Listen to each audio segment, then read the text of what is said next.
여러분이 알고 계시듯이 오늘은 대림절 세 번째 주일입니다. 대림절은 1차적으로 오신 예수 그리스도의 성탄을 축하하는 절기입니다. 아기 예수로 오신 성탄절을 앞두고 그 오신 예수 그리스도의 탄생을 축하하고 기뻐하는 절기고요.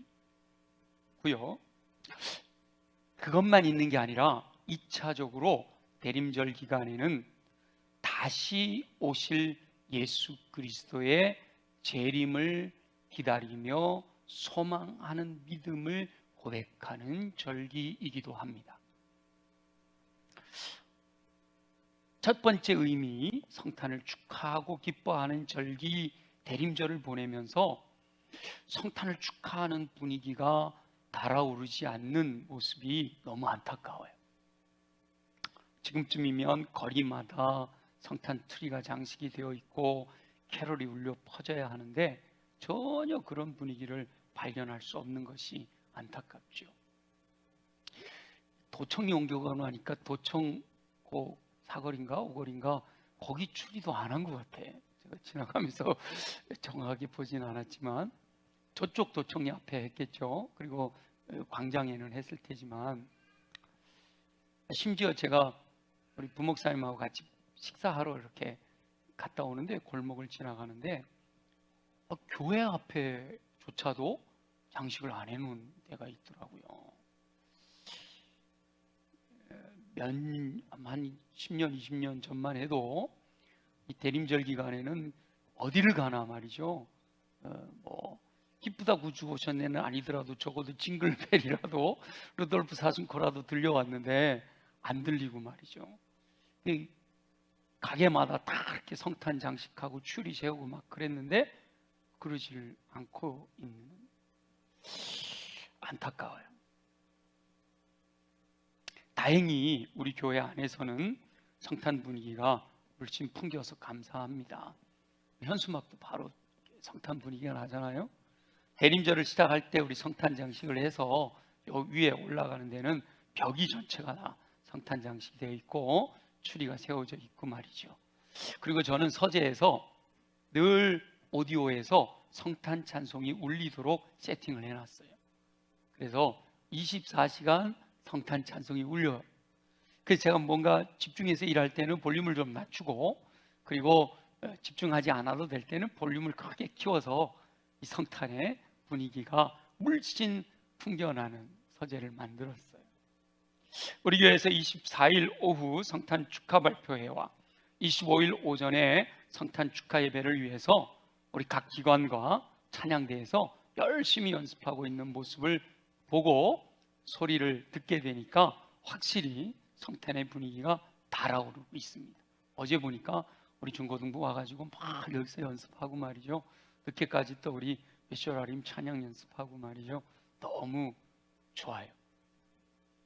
교회 안에서 먼저 성탄을 축하하는 분위기, 기쁨이 넘치는 그런 환경이 더 뜨겁게 달아오를 수 있기를 소망합니다. 저와 여러분 속에서 기쁨이 막 넘쳐나야 된다니까요. 그리고 그것이 각 가정으로 번져가고 지역으로 확산되어져 가야 하는 거지요. 대림절을 보내면서 예수 그리스도를 믿는 저와 여러분 안에 성탄의 기쁨이 충만하시기를 예수님의 이름으로 축원합니다. 그리고 그 기쁨이 넘쳐나서 믿지 않는 이들에게로도 흘러가서 온누리에 성탄의 기쁨이 가득한 은혜가 임하기를 간절히 소망합니다. 그런데 한편으로 대림절을 보내는 성도들은 이 1차적인 의미, 성탄의 기쁨을 누리는 것으로만 끝나서는 안 된다는 거예요. 2차적인 의미, 다시 오실 예수 그리스도의 재림에 대한 소망으로 충만한 기간이 되어야 돼요. 성탄에만 집중하는 것보다는 다시 오실 예수 그리스도를 소망하는 믿음을 돌아보는 기회가 돼야 된단 말이죠. 인류를 구원하시기 위하여 이 땅에 오신 사람의 몸을 입고 오신 성탄절을 기뻐하고 축하하는 거 당연해요. 그러면서 또 더 나아가서 다시 오실 예수 그리스도를 기다리는 믿음을 돌아보는 기간이 되어야 한다라는 거예요. 아기 예수로 오신 예수님께서는 인류의 죄를 대속하시려고 십자가를 지시고 죽으셨지만 사흘 만에 부활하셨고, 지금은 처소를 예비하기 위해 하나님의 나라로 올라가셨잖아요. 그리고 지금 하나님 보좌 우편에서 사랑하는 저와 여러분들을 위하여 중보 기도하고 계시는데, 그렇게 중보하시다가 때가 되면 이 땅을 심판하시기 위하여 다시 오시겠다고 약속하셨어요. 대림절을 보내는 저와 여러분은 다시 오실 예수 그리스도를 소망하는 믿음으로 성도다운, 하나님의 자녀다운 삶을 살기로 결단해야 된다라는 거죠. 사도 바울은 데살로니가 교회에 보낸 편지에서 재림을 소망하는 성도들이 살아야 할 성도다운 삶에 대해서 교훈하고 있습니다. 저와 여러분에게 주시는 이 교훈의 말씀을 다시 한번 읽어볼게요. 우리 금방 읽었던 본문 데살로니가전서 5장 23절 24절, 재림을 소망하는 성도들이 이런 삶을 살아야 되는구나 라는 걸 염두에 두고 다시 한번 읽어봅니다. 시작. 평강의 하나님이 친히 너희를 온전히 거룩하게 하시고 또 너희의 영과 혼과 몸이 우리 주 예수 그리스도께서 강림하실 때에 흠 없게 보존되기를 원하노라. 너희를 부르시는 이는 미쁘시니 그가 또한 이루시리라. 아멘. 아멘. 본문에서 성령의 감동을 받은 사도 바울을 통해 하나님께서 말씀하신 교훈 5가지로 정리해 볼 수가 있습니다. 오늘 짧은 본문인데요, 이 본문 속에서 5가지 하나님의 뜻을 발견할 수가 있는데, 첫째는 평강의 하나님이 계시다라는 거죠.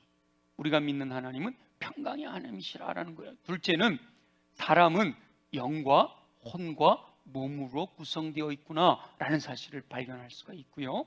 세 번째는 성도들에게 하나님이 요구하시는 삶은 거룩하고 흠 없는 삶이다라는 사실.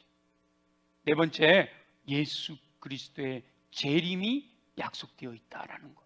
그리고 마지막 5번째는 그 모든 일을 미쁘신 하나님께서 이루실 것이다 라고 약속하신다는 거예요. 이 5가지를 차근차근 하나하나 간단하게 한번 묵상하며 주님의 음성을 듣기를 원합니다. 첫째는 저와 여러분이 믿는 하나님은 평강의 하나님이시다라는 겁니다. 하나님께서 처음 사람을 창조하실 때 하나님의 형상을 따라 지으셨는데, 그 하나님의 형상을 따라 지음받은 그들은 평강을 누릴 수가 있었어요.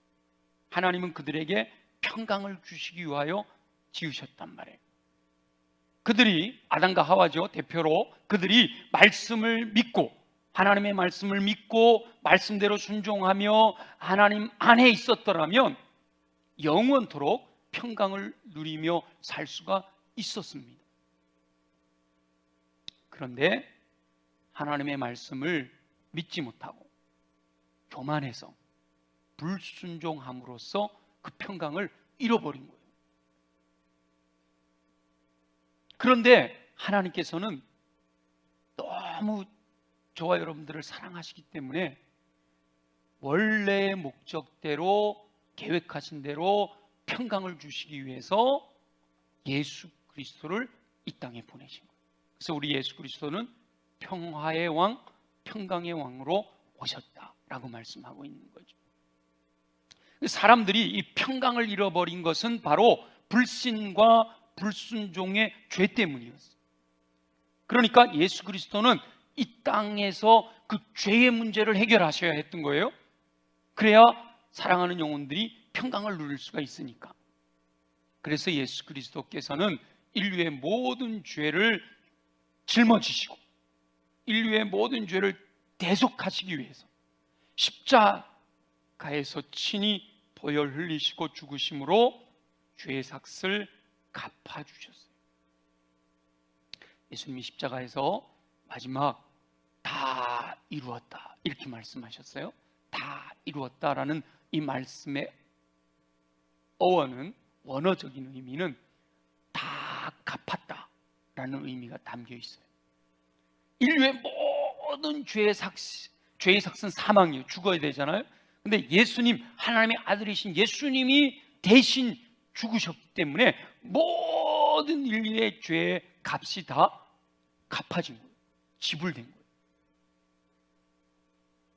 그래서 그 하나님의 사랑을 신뢰하고 믿음으로 예수 그리스도를 영접하는 자, 그 예수 보혈의 은총이 내 죄를 다 용서하셨습니다 라고 하는 사실을 믿고 예수 그리스도를 나의 주, 나의 왕, 나의 하나님으로 영접하는 사람들에게는 하나님께서 처음 계획하셨던 평강이 주어지는, 하나님의 자녀가 되는 신분이 회복되어지고 잃어버렸던 평강을 누릴 수 있는 은혜가 주어지는 거죠. 죄의 문제가, 평강을 빼앗아간 죄의 문제가 해결되었기 때문에 하나님께서 허락하시는 평강을 누릴 수가 있게 된 겁니다. 하나님은 바로 믿는 이들에게 평강을 주시는 평강의 하나님이시다 라고 하는 거예요. 하나님께서 주시는 평강은 세상이 줄 수 없는 놀라운 평강이에요. 세상은 죄의 문제를 해결해 줄 수가 없어요. 철학이, 돈이, 명예가 죄의 문제를 해결해 줄 수가 없는 거예요. 그런데 예수 그리스도의 보혈이 죄의 문제를 해결하신 줄 믿습니다. 그 죄 용서함 받았음을 확신하는 이들은요, 하나님이 주시는 진정한 평강을 경험하게 되는 거예요. 죄로 말미암아 불안하고 두려워하고 그랬던 그 마음에 죄의 용서함을 받게 되니까 하나님이 주시는 평강으로 가득 채워지는 은혜가 주어진단 말이죠. 상황이나 환경이 변하지 않았어요. 내 삶에 뭔가 조건들이 변한 게 없어요. 그런데 나를 구원하신 그 은혜, 내 죄를 용서하신 그 사랑으로 인해서 내 마음에 평강이 채워지게 된다는 거죠. 예수 그리스도를 믿는 믿음으로 죄를 용서받았음을 확신할 때 하나님께서 허락하시는 평강을 누리게 됩니다. 아무쪼록 저와 여러분, 예수 그리스도를 믿고 구원받은 저와 여러분들의 마음속에 평강의 하나님을 신뢰하는 믿음으로 죄의 용서함을 받은 확신 가운데서 하나님이 허락하시는 평강을 누리며 풍성한 삶을 사시기를 예수님의 이름으로 축원합니다. 두 번째, 하나님의 뜻은 우리에게 깨닫게 하시기 원하시는 교훈은 사람이 영과 혼과 몸으로 구성되어 있다라는 사실입니다. 하나님께서 사람을 지으실 때 흙으로 지으시고 그 코에 생기를 불어넣으심으로 생명이 되게 하셨어요. 사람은 하나의 인격이지만 분리하기가 어렵잖아요. 그러나 그 안에, 이 몸 안에, 사람 안에 영, 혼, 육의 기능을 가지고 있다라고 말씀하시는 거예요. 하나님께서는 사랑하는 영혼들이 이 영과 혼과 육이 균형 있고 건강하게 성장하기를 원하십니다. 하나님이 처음 창조하셨을 때는요, 육체가 건강했어요. 마음에 평강이 있었어요. 기쁨과 감사와 평강이 가득했어요. 영적으로 충만했어요. 그렇게 살아가기를 원하신다는 거죠. 예수 그리스도가 언제나 성도들의 모범인데, 예수 그리스도가 어린 시절 성장하셨던 그 기록을 보면 누가 복음에 이렇게 기록되어 있죠. 그 지혜와 키가 자라가며 하나님과 사람들 보기에 사랑스러워 가시더라, 이렇게 되어 있어요.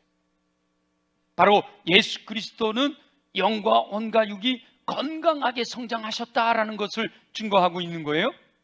그래서 저는 우리 자녀 손들을 위하여 중보하며 기도해 줄 때마다 코로나 끝나고는 요즘 특별히 100일이나 돌잔치 그렇게 많이 하는 것 같지는 않은데, 한참 한 해 막 10명 이상 이렇게 태어나고 이럴 때는 제가 100일 잔치 가랴 돌잔치 가랴 바빴어요. 그래 갈 때마다 제가 그들을 위해 축복할 때 3S로 축복을 하잖아요. 기억나시죠? 육체는 삼손과 같이 건강하고, 혼은 솔로몬과 같이 지혜롭고, 영은 사무엘처럼 하나님의 은혜가 항상 머물러 있기를 위해서 제가 늘 축복했어요. 지금도 우리 자녀들을 위해서 축복할 때는 제가 이걸 빠지지 않고 그렇게 축복하며 기도해요. 그리고 항상 기도할 때마다 이 세 가지를 빠뜨리지 않아요. 여러분 센스가 있는 분들은 기억하실 거예요. 제가 설교 끝나고 우리 함께 통성으로 기도합시다 하고 이제 우리 성도들을 위해서 축복하며 기도하잖아요. 축도하기 전에 그렇게 축복하며 기도할 때 제가 항상 빠뜨리지 않는 기도, 육체의 건강을 위해서 믿는 자에게 이와 같은 표적이 따르니 병든 자에게 손 얹은 즉 나으리라, 그 믿음 가지고 육체의 건강을 위해 기도하잖아요.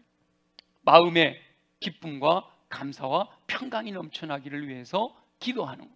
그리고 영은 하나님의 영이신 성령으로 충만하게 하시기를 위해서 구하는 이유가 바로 너희 온 영과 혼과 몸이라고 하는 기록에서 우리들에게 영과 혼과 육의 기능이 있기 때문이죠. 그 모든 것이 건강한, 오늘 본문의 표현하면 거룩하고 흠없게, 간단하게 표현하면 강건하기를 원하시는 거예요. 하나님의 형상을 따라 지음받은 사람이 짐승과 다른 것은요, 하나님과 친밀하게 교제할 수 있는 영적인 존재라는 거예요. 보통 철학자들이 사람들을 생각하는 동물이라고 그러잖아요. 사회적인 동물이라고 그러잖아요. 여러분 동물이세요? 표현을 보니까 동물이지 뭐. 여러분 짐승이세요? 짐승? 짐승과 뭔가 사람은 다를 거다라는 기대를 갖잖아요. 그럼 뭐가 다르냐 말이에요. 뭐가? 요즘 애완동물이 엄청 많아지면서 사람들이요 전부 짐승이 돼버렸어요. 그게 이제 짐승이 사람의 자리로 올라온 거죠.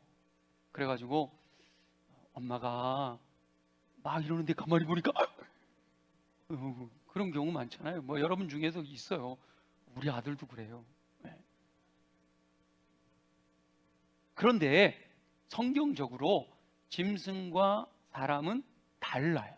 뭐가 다르냐? 짐승은 영적인 존재가 아니고 사람은 영적인 존재라는 거예요. 영적인 존재이기 때문에 영이신 하나님과 코이노니아를 이룰 수가 있는 거예요. 진정한 교제가 가능한, 하나님과 우주 만물을 창조하시고 인류의 역사를 섭리하시는, 지금도 운행하고 계시는 그 하나님, 전능하신 하나님과 친밀한 교제가 가능하다는 거예요. 코이노니아가 가능하다는 거예요. 짐승들이 모여가지고 예배드렸다 이런 얘기 들어보셨어요? 고고학적으로 아무리 많은 발견들이 나와도 뭐 어떤 그룹이든, 뭐 늑대가 됐든 사슴이 됐든 뭐 곤충이 됐든 고등동물이든 하등동물이든 간에 동물들이 모여서 종교 행위를 했다라는 증거는 없어요. 근데 사람은요, 석기시대든 지금 첨단 시대든 사람들은 모였다 그러면 뭐해요? 종교 행위를 해요.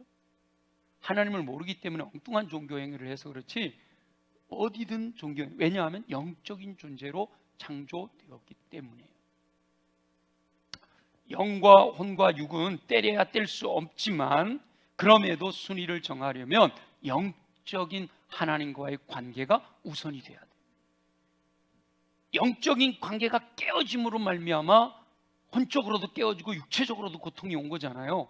하나님과의 관계가, 친밀하던 관계가 죄로 말미암아 단절되면서 죄가 들어와 이 세상에 고통이 오게 된 거란 말이죠. 그렇기 때문에 우선순위를 둔다면 하나님과의 관계가 회복돼야 돼요. 하나님과의 친밀한 교제가 형성되게 되면 그러면 마음에도 하나님이 주시는 평강이 임하고 육체도 건강하게 되는 은혜가 임하게 될 줄로 믿습니다. 하나님과의 관계가 친밀해지면 하나님이 허락하시는 평강이 에덴 동산에서 아담과 하와가 누렸던 그걸 누릴 수가 있는 거예요. 물론 타락한 본능을 여전히 갖고 있기 때문에 완전하게 누리지는 못하는 게 안타까워요. 천국에서 누릴 완전한 기쁨을 앞당겨서 이 땅에서 누릴 수 있지만 아직은 좀 부족한 게 있다는 말이죠. 그럼에도 불구하고 하나님과 친밀한 교제를 나누게 되면 천국에서 누리게 될 그 기쁨을 앞당겨서 여기서도 누릴 수 있게 된다라고 말씀하시는 거예요. 저와 여러분은 영과 혼과 육이 균형 있고 건강하게 성장하시기를 예수님의 이름으로 축원합니다. 특히 하나님과의 관계가 친밀하게 돼서 하나님과 깊은 교제를 나누면서 진정한 코이노니아를 이루면서 허락하시는 평강을 누리며 풍성한 삶을 사는 저와 여러분들이 되시기를 예수님의 이름으로 축원합니다. 세 번째 교훈, 성도는 거룩하고 흠 없는 삶을 살아야 한다라는 말씀이에요. 하나님께서는 저와 여러분들에게 평강을 주시기 위하여 독생자까지도 십자가에서 희생하셨어요. 하나님과 친밀한 교제를 나눌 때 이 평강을 주시기 위하여 아들도 희생하셨다는 거죠. 그런데 하나님은 거룩하신 분이거든요. 그렇기 때문에 그 하나님과 거룩하신 하나님과 친밀한 교제를 나누기 위해서는 성도들이 거룩하고 흠 없는 삶을 살아야 합니다. 근데 참 감사한 것은 하나님께서 먼저 믿는 이들을 거룩하게 하셨어요. 자, 우리 23절 한번 볼게요. 23절 다 외우시죠? 네. 다 같이 시작. 평강의 하나님이 신이 너희를 뭐 하셨대요? 온전히 거룩하게 하셨대요. 그죠? 먼저 하나님이, 평강의 하나님이 친히 저와 여러분들을 온전히 거룩하게 하셨고, 그리고 쭉 이어지는 말씀 속에서 우리 주 예수 그리스도 강림하실 때에 뭐라고 그러셨어요? 흠없게 보존되기를 원하노라. 그러니까 하나님이 저와 여러분들을 거룩하게 하셨고, 거룩하게 하신 하나님이 영과 혼과 육이 흠없이 보존되다. 이 말이 다시 말하면 거룩하다라는 뜻이잖아요. 정결하다. 그러니까 하나님은 먼저 믿는 이들을 거룩하게 하셨어요. 그리고 거룩하게 된 사람이 흠없는 삶을 살아가기를 원하신다는 거죠. 이미 예수 보혈의 은총으로 죄를 용서하시고 정결하게 씻어 주셨단 말이에요. 아멘이죠? 이게 중요해요. 예수 그리스도를 통해서 이미 저와 여러분의 죄를 용서하셨어요. 정결하게 씻어 주셨어요. 거룩하게 하셨어요. 이미 보혈의 은총으로 성도를 거룩하게 하신 하나님께서 이제 성도답게 흠 없는 삶을 살기를 원한다라고 말씀하시는 거예요. 하나님께서는 성도들이 죄를 짓지 않고 세상과 구별되어 정결한 모습으로 성결한 삶을 살기를 원하신다라는 거죠. 거룩하고 흠 없는 삶을 살게 되면 거룩하신 하나님과 더 깊은 교제를 나누게 되고요, 하나님 주시는 평강이 더 충만하게, 더 풍성하게 임하게 된다는 거예요. 내가 정결하게 살면 살수록 더 주님께 가까이 나가요. 거룩하신 주님 앞에 더 가까이 나가게 되고 하나님 안에 있는 그 풍성함들을 이 땅에서 누릴 수 있는 은혜가 임하게 된다라는 거예요. 노블레스 오블리주란 말을 들어보셨죠? 프랑스어인데 직역을 하면 귀족들은 의무를 갖는다라는 뜻이에요. 그러니까 보통 의역을 하면 부와 권력, 명성은 사회에 대한 책임과 함께 해야 한다라는 의미로 쓰여지고 있어요. 돈을 많이 가진 사람들은 돈을 많이 가진 사람답게 좀 힘들고 어려운 사람들에게 베풀고 나누고 섬기며 살아야 한다라는 거죠. 권력을 가진 사람은 그 권력을 가지고 나의 욕심만을 채우려고 살아가는 게 아니라 내게 맡겨진 그 백성들, 국민들, 시민들을 평화롭게 또 충만하게 살아가도록 섬겨야 된다라는 걸 말씀하고 있는 거예요. 뭐 명예도 마찬가지고 명성도 마찬가지예요. 이 노블레스 오블리즈라는 말은 사회 지도층에게 사회에 대한 책임이나 국민의 의무를 모범적으로 실천하는 높은 도덕성을 요구한다라는 뜻이 담겨 있단 말이에요. 그러니까 다시 말하면 성도들에게도 노블레스 오블리주의 실천이 필요하다라는 거예요. 저와 여러분, 우리 성도들은요, 거룩하심을 입은 평강의 왕이신 하나님의 자녀들인 줄로 믿습니다. 아이, 세상의 귀족들하고 비교가 안 되는 거예요. 이런 표현이 죄송한데요, 대통령하고도 비교가 안 되는 거예요. 별로 아멘이 안 되네. 아니, 만왕의 왕 되신 하나님의 아들이고 하나님의 딸들인데 아멘이죠? 만왕의 왕 되신 우주 만물을 창조하신 하나님의 왕자님이고 공주님들이란 말이에요. 근데 뭐 이 땅에 있는 권력하고 어떻게 비교를 하겠어요? 그렇다면 하나님 보시기에 보배롭고 존귀한 자인 하나님의 자녀들인 저와 여러분은 그 신분에 걸맞는, 만왕의 왕 되신 하나님의 왕자요 공주의 신분에 걸맞는 거룩하고 흠없는 삶을 실천하며 살아야 한다라고 말씀하시는 거예요. 저와 여러분은 거룩하신 하나님의 자녀답게 거룩하고 흠없는 삶으로 정결하고 성결한 삶을 사시기를 예수님의 이름으로 축원합니다. 네 번째, 언제까지 할 수 있느냐? 예수 그리스도의 재림 날까지. 우리 주 예수 그리스도 강림하실 때에 이르셨잖아요. 그러니까 저와 여러분 성도들에게 거룩하고 흠없는 삶을 살 수 있는 기회가 무한정 주어지는 것이 아니라는 거예요. 그 기회는 우리 주 예수 그리스도께서 강림하실 때까지입니다. 그 이후에는 심판이 기다리고 있는 거예요. 제자들이 보는 데서 하나님의 나라로 올라가신 예수님께서 반드시 다시 오시겠다라고 약속하셨어요. 너희는 마음에 근심하지 말라. 하나님을 믿으니 또 나를 믿으라. 내가 너희를 위하여 처소를 예배하러 간다. 처소가 예비되면 다시 와서 너희를 나 있는 곳에 있게 하리라. 주님이 약속하셨어요.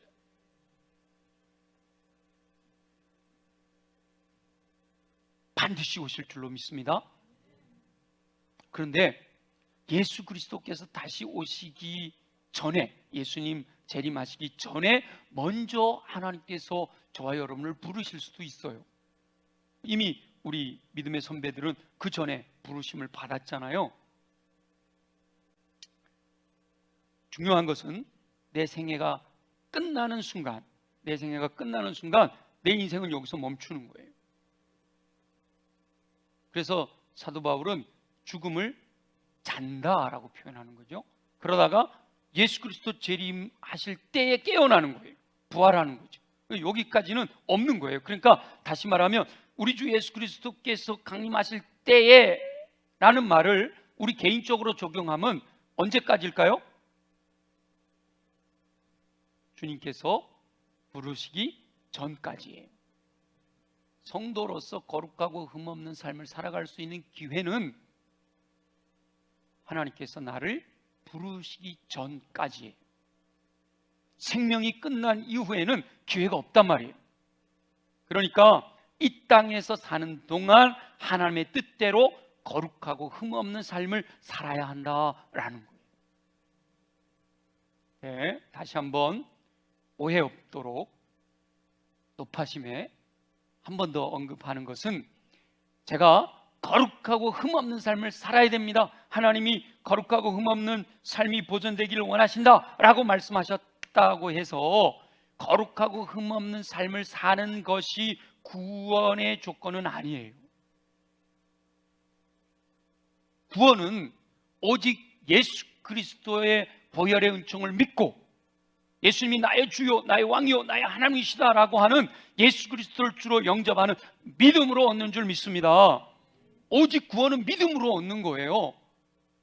내가 거룩하고 흠없이 살아가지 못한다 할지라도 내가 주님을 진정한 나의 주님으로 영접하고 살아가고 있다면 그분은 구원 받는 거예요. 그런데 심판의 날 부끄러운 구원을 받는다라고 말씀하고 있죠. 진정으로 예수 그리스도를 영접한 믿음의 사람은 하나님과의 친밀한 교제를 위해서 거룩하고 흠없는 삶을 목표로 살아간다라는 걸 말씀하시는 거예요. 그러니까 진정한 하나님의 자녀라면 거룩하고 흠없는 삶을 살아야 한다라는 거죠. 예수 그리스도의 분량에 이르기까지 표대를 정하고 전심전력해서 그 삶을 향해 달려가야 된다라는 걸 말씀하고 있는 거예요. 히브리서 기자는 죄와 대항해서 싸워 정결한 삶을 살기 위해 뭐 한다고 그러죠? 피 흘리기까지 싸운다, 이런 표현을 쓰고 있단 말이에요. 믿음의 주여 또 온전케 하시는 우리 주 예수 그리스도를 바라보는 그 믿음 안에서 좌로나 우로나 치우치지 아니하고 주님 원하시는 뜻을 향해서 달려간다라는 거죠. 예수 그리스도께서 재림하시면 그 후에 심판이 있을 것인데, 이렇게 하나님의 자녀답게 거룩하고 흠없는 삶을 통해 주님과 풍성한 교제를 나누면서 사는 분들은 이 땅에서도 풍성한 삶을 살 뿐만 아니라 마지막 때 우리 주님이 뭐라고 칭찬하실까요? 요즘 게시판에 보면 많이 이렇게 나와 있는데 뭐라고 돼 있어요? 착하고 충성된 종이라고, 잘하였다고 칭찬 듣게 될 줄로 믿습니다. 이제 얼마 남지 않은 시간이에요. 저는 이렇게 어르신들 한 분 한 분 보내드릴 때마다 얼마나 마음이 아픈지 몰라. 솔직하게 고백하면요, 그 마음 아프지 않고 싶어서 빨리 은퇴하고 싶어.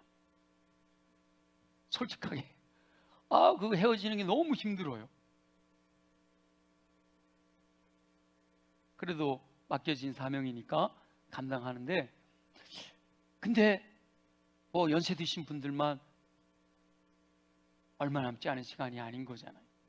저와 여러분 모두에게 예수 그리스도의 재림의 시기가 다가오고 있다는 거죠. 저와 여러분이 하나님 앞에 서게 될 시간도 점점 가까워지고 있다는 거예요. 저와 여러분 모두가 주 오실 그때, 주님 앞에 서는 그날, 주께로부터 거룩하고 흠없이 보존되는 삶을 살았다라고 인정받기 위해서 언제나 순간마다 일상의 삶에서 세상으로부터 구별되어 정결하고 성결한 삶을 사시기를 예수님의 이름으로 축원합니다. 여기서 딱 끝나고 나면요, 좌절되고 말아요. 나는 못하는데, 내가 살아보니까 정결하고 성결하게 못 살겠던데, 그러거든요. 그래서 우리 주님이 다섯 번째, 자, 우리 24절 한번 읽어볼게요. 다 같이 읽어봅니다. 시작. 너희를 부르시는 이는 미쁘시니 그가 또한 이루시리라. 아멘. 누가 이루신다고요? 평강의 하나님이 그가 또한 이루신대요. 그는 어떤 분이시라고요? 미쁘신 하나님이에요. 그가 우리를 부르셨기 때문에 미쁘신, 신실하신, 믿음직한 하나님께서 이루시겠다라고 말씀하시는 거예요. 신실한 성도들이 다 같이 고백하고 있듯이 하나님께서 원하시는 뜻대로 이 세상에서 거룩하고 흠없는 삶을 사는 것이 쉽지 않아요. 목사님, 저도 이렇게 힘든데 세상 속에 믿지 않는 사람들과 부대끼며 살아가는 우리 성도님들은 얼마나 힘드시겠어요? 사실 목사는요, 일주일 내내 믿지 않는 사람을 한 번도 안 만날 수도 있어요. 일주일 내내 만나는 사람들이 다 믿는 사람들. 어쩌다 믿지 않는 사람들을 만나기도 하지만 대부분 믿는 사람들을 주로 만나요. 그리고 주로 제가 사는 바운다리가요, 예배당 안이에요. 어떨 때는 일주일 내내 이 건물을 안 나갈 때도 있어. 그러니까 저는 세상으로부터 구별, 육체적으로, 공간적으로 세상으로부터 구별되었으니까 더 거룩하고 흠없게 살 것 같잖아요. 그런데도 그렇지 않을 때가 너무 많아요. 제 아내한테 화를 낼 때도 있고, 속에서 막 분노가 올라올 때도 있고, 나도 낙심할 때가 있고, 피곤해갖고 지쳐있을 때도 있고 말이죠. 너무 주님이 원하시는 수준까지 이르는 게 너무 힘들고 어려울 때가 많아요. 그리고 우리 성도님들을 생각하면 참 마음이 많이 아파요. 우리 성도님들이 얼마나 치열하게 세상 속에 그리스도인으로 살아갈까. 모든 성도가 다 하나님께서 인정하시는 대로 거룩하고 흠없게 살고 싶지 않은 사람이 누가 있겠어요? 다 그렇게 살고 싶지요, 그죠? 근데 아무리 노력하고 애써도 안 된다는 거예요. 근데 이것이 저와 여러분들만의 경험이 아니라 지금 데살로니가전서를 기록한 사도 바울도 그 고민을 갖고 있었다는 거죠. 그래서 로마에 있는 성도들에게 보낸 로마서 7장에 보면 내가 원하는 대로 선은 행하지 아니하고 원치 아니하는 대로 내가 끌려간다. 심지어 내 몸에 사망의 몸이 붙어 있구나. 이렇게 얘기하면서 오라 나는 곤고한 사람이로다. 이 사망의 몸에서 누가 나를 건져내랴. 이렇게 탄식하잖아요. 사도 바울 같은 분들도 그렇게 탄식하고 있단 말이에요. 원하는 대로 거룩하고 흠없는 삶을 살지 못하고 여전히 죄 가운데 살게 되는 모습으로 인하여 곤고하다라고 탄식하게 되는 거예요. 저와 여러분도 경험하고 있는 거잖아요. 새해를 시작하면서 여러분 결심했던 것들, 한 해를 마무리하면서 돌이켜보니까 어떠세요? 할렐루야! 나는 잘 이루었어! 200%! 그런 분들은 하나님 앞에 감사하셔야 돼요. 감사헌금 또 빼기로 하셔요. 얼마나 감사해요. 목표한 걸 이루었다는데. 와. 근데 대부분 연초에 계획하고 결단하고 결심했던 것들을 다 이루지를 못했거든요. 좀 더 언어에, 좀 더 행동에, 좀 더 예배에 집중하고, 좀 더 말씀 속으로 좀 더 기도하며, 좀 더 성도와 아름다운 교제를 나누고, 그리고 또 복음을 전하는 삶에 이렇게 풍성하기를 원했는데 돌이켜보니까 다 그렇게 못했던 부족한 것 투성이인 내 모습을 발견할 수밖에 없게 된단 말이에요. 이것이 올해만이 아니라 인생을 돌이켜보면 다 그럴 수 있어요. 대부분 많은 사람들이 마지막 순간에 후회한다잖아요. 그때 좀 더 사랑할 걸, 그때 좀 더 충성할 걸, 그때 좀 더 헌신할 걸, 그때 좀 더 열심을 낼 걸. 그게 인간이거든요. 그런데 저 여러분들에게도 희망이 있는 것, 감사한 것은요, 내가 하지 않아도 된다. 미쁘신 하나님께서 이루시겠다라고 말씀하신다는 거죠. 보혈의 은총으로 거룩하게 하신 하나님께서 주오실 그날에 거룩하고 흠이 없는 삶을 살 수 있도록 그가 또한 이루시겠다라고 약속하신다는 거예요. 인간의 의지로 되는 것이 아니라는 거죠. 그러면 어떻게 그게 가능하냐? 성령님께 맡겨드려야 돼요. 내가 하려고 하는 게 아니라, 내 의지로 하려고 하는 게 아니라 성령께 맡겨드리고 성령이 이끄시는 대로 해야 된다. 오라 나는 곤고한 사람이로다 라고 탄식하던 사도 바울이 로마서 8장으로 넘어가면 그 어조가 달라져요. 로마서 8장 1절에 이렇게 얘기합니다. 생명의 성령의 법이 죄와 사망의 법에서 나를 해방하였다 라고 선포해요. 생명의 성령의 법으로만 죄와 사망의 법에서 해방되어질 수 있다 라고 고백한단 말이죠. 스스로의 힘으로는 거룩하고 흠없는 정결하고 성결한 삶을 살 수 없다는 거예요. 죄와 사망의 법에 매여 있을 수밖에 없다는 거죠. 오직 성령의 능력으로만 하나님께서 원하시는 삶을 살아갈 수가 있다는 거예요. 그래서 빌립보서에서는 이렇게 고백하잖아요. 내게 능력 주시는 자 안에서 내가 모든 것을 할 수 있습니다 라고 고백하는 거예요. 내게 능력 주시는 자 성령님이 나와 함께 하시면, 성령님이 내게 권능을 주시면 거룩하고 흠없는 삶을 살아갈 수 있다. 내 이 모든 것을 할 수 있느니라 라고 고백한단 말이죠. 갈라디아서에서는 그래서 나는 십자가에 못 박아야 된다. 오직 예수 그리스도를 믿는 믿음 안에 살아야 된다 표현하는 거예요. 육체의 소욕을 따르지 말고 성령을 따라 살아야 된다 라고 말씀하시는 거예요. 히브리서에서는 믿음의 주여 또 온전케 하시는 이 예수 그리스도를 바라보는 삶을 살아야 된다 말씀하시는 거고요. 골로새서에서는 땅의 것을 생각하지 말고 위의 것을 생각하며 살아라 라고 말씀하시는 거예요. 다 같은 내용으로 말씀하고, 내 힘으로 안 된다, 주님의 권능으로 되어진다. 예수님이 3년 반 동안이나 일일이 선택해서 훈련시키고 제자 훈련시켰던 그 제자들도 말이죠, 예수님 부활하시고 승천하신 상황에서 물론 예수님의 명령을 따라 함께 모여 기도하긴 했지만 그 전에도 보면 두려워서 문 닫고 숨어 있잖아요.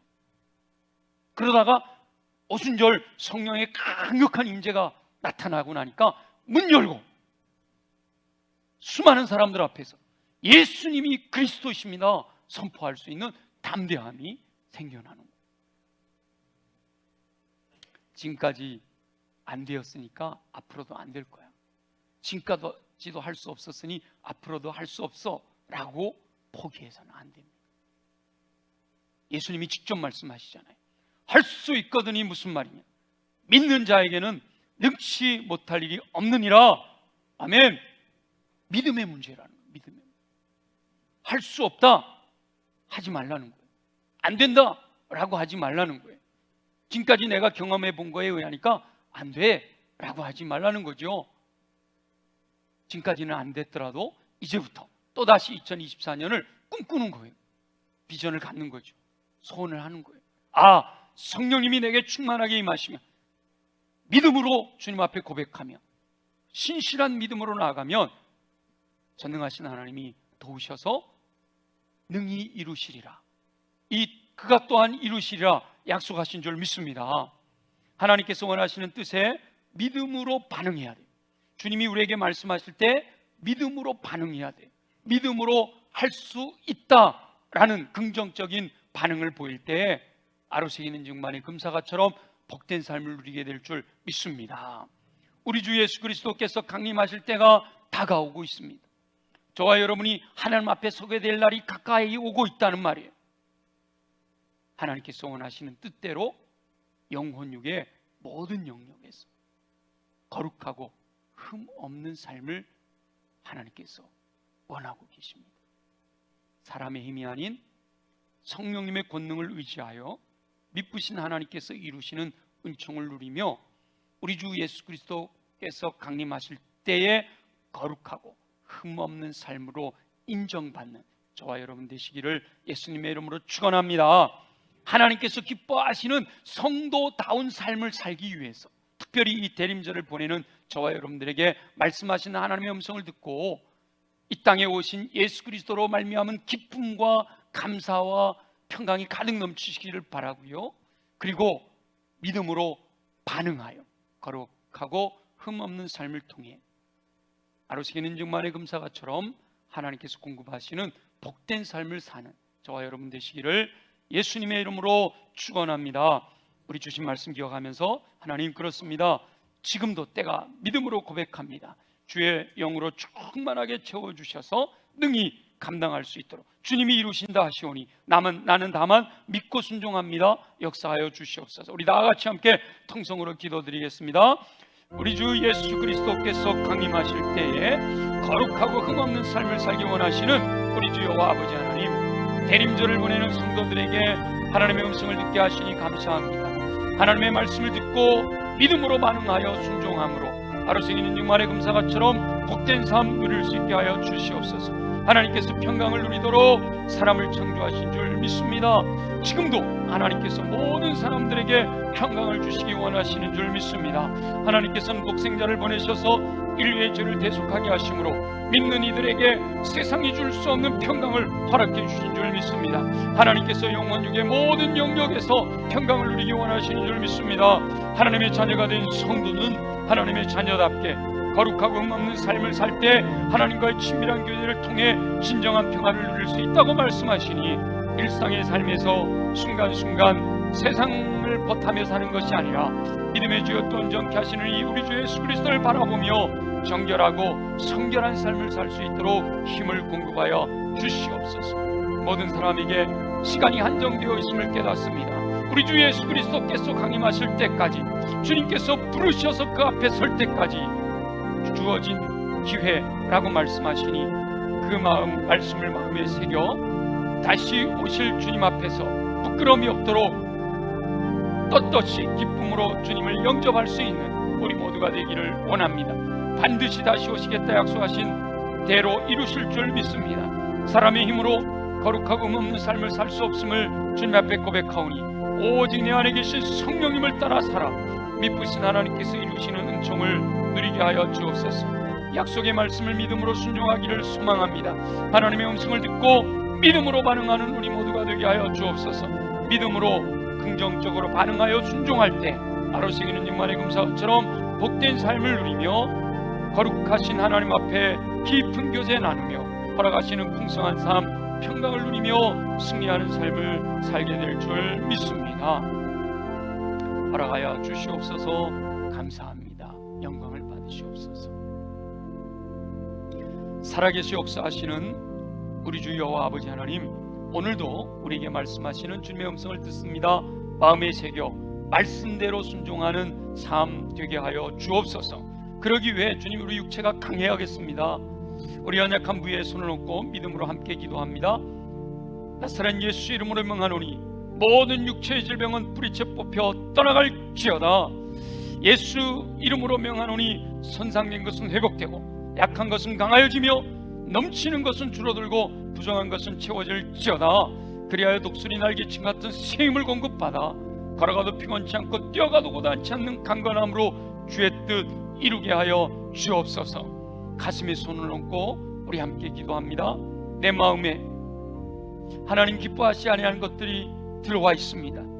내 안에 하나님 기뻐하시 아니하는 더러운 것들은 나사렛 예수 이름으로 명하노니 정결하게 깨끗하게 새롭게 될지어다. 그리하여 마음이 정결하게 되어 옥토로 준비되어 임하시는 말씀, 선포되는 말씀을 아멘으로 받아 믿고 순종함으로 인내하여 30배 60배 100배 열매 맺는 삶을 살게 하여 주옵소서. 우리의 마음 깊은 곳에 주님이 허락하시는 세상이 줄 수 없는 기쁨과 감사와 평강이 가득 넘치기를 소망합니다. 그러나 주님, 이것이 사람의 힘으로 할 수 없음을 고백합니다. 오직 성령의 권능으로만 되어지는 줄 믿습니다. 이 시간 사모하는 심령들에게 성령으로 충만하게 하여 주시옵소서. 오직 성령으로 충만함을 받으라. 오직 성령이 너에게 임하시면 너희가 권능을 받으리라. 약속하신 대로 주여, 우리의 마음을 활짝 열고 성령님을 우리의 마음의 왕좌에 모십니다. 왕이 되어 다스려 주시옵소서. 왕이신 성령님의 이끄심을 따라 믿음으로 순종하는 영혼들에게 열매를 통하여 예수 그리스도의 인격을 닮아 하나님의 사람으로 온전케 되게 하시고